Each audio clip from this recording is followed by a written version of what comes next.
Yes.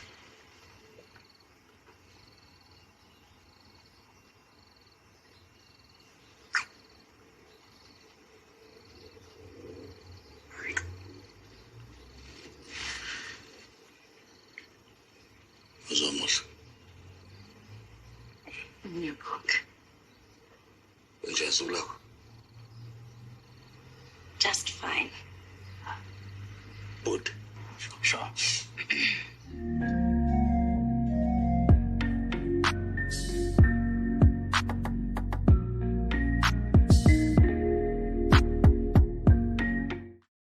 Hello everyone, welcome back to ASR, African Stories Realized.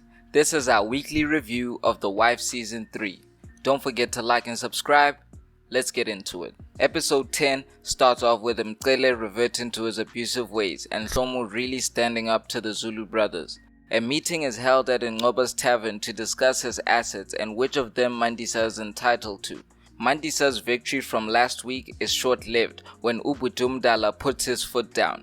Nkosana evicts Mandisa and insists her son stay with them until his custody is resolved. Mandisa would later arrive at the Zulu home with her uncles and aunt to pursue this matter further. Nkosana stood firm on his decision until hlomu intervened on behalf of Mandisa, allowing her to return to the tavern with her son. Nkosana was not pleased with this outcome and berated his brothers for becoming soft, questioning how they would allow themselves to be defeated by women. This must have been Nkosana's parting words from his brothers before he goes back to Zandile, because he did not appear after this. The legal battle continues as Mandisa gets herself a lawyer and Mcele confronts the family lawyer Peter for not protecting the family's interests. Meanwhile, at the hospital where Naledi works, we're introduced to her male bestie, Tsietsi, and my first impression of him is he can't be trusted, something which Cawe communicates to Naledi after meeting Tsietsi. But Naledi implores him to trust her and he assures her that he does. Back at the family tavern, Mcele returns with Peter and a social worker to question Mandisa about raising her son in a tavern, the dangerous environment where Ngoba was killed. This was easily my favorite scene of the episode, which ends with the social worker taking custody of Ndumiso away from Mandisa and awarding temporary custody to Mcele.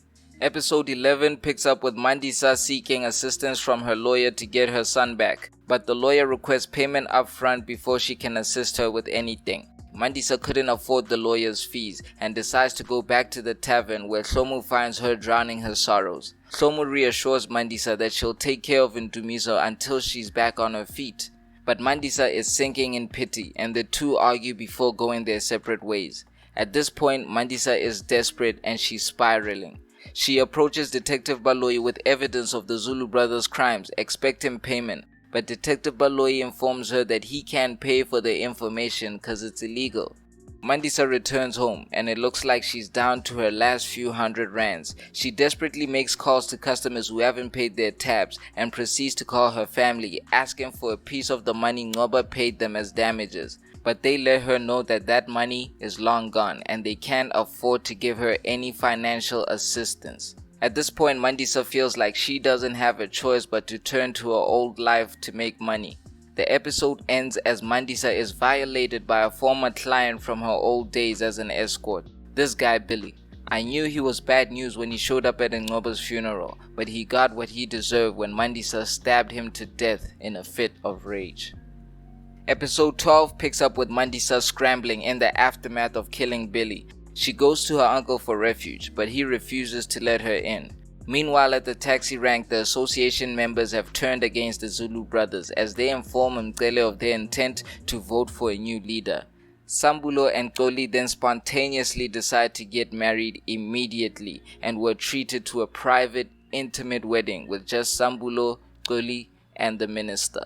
The two newlyweds arrive at the Zulu home to celebrate with the rest of the family. But not everyone is happy with Sambulo getting married in secrecy, especially Mcele. Once again, Sambulo shows his growth and justifies his actions. The brothers finally come to a resolution and congratulate Sambulo on his nuptials. Just as the family is seeing off the newlyweds, Mandisa arrives at the Zulu home, hysterical, asking to see her son. After being refused access to her son, She pulls out a pistol which causes commotion, resulting in Mandisa's son, Ndumiso, getting shot. In her grief, Mandisa turned the gun on herself, but not before giving Hlomu a haunting warning that this world is not for the faint-hearted. There's a lot to unpack. First of all, let's give it up to Zikhona Sotlaka for bringing Mandisa to life and making the character iconic.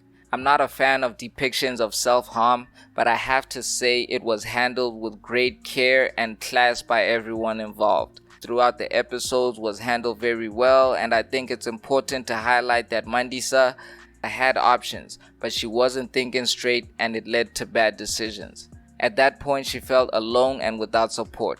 But I want anyone who might be going through a hard time or just battling mental demons to remember tomorrow's another day.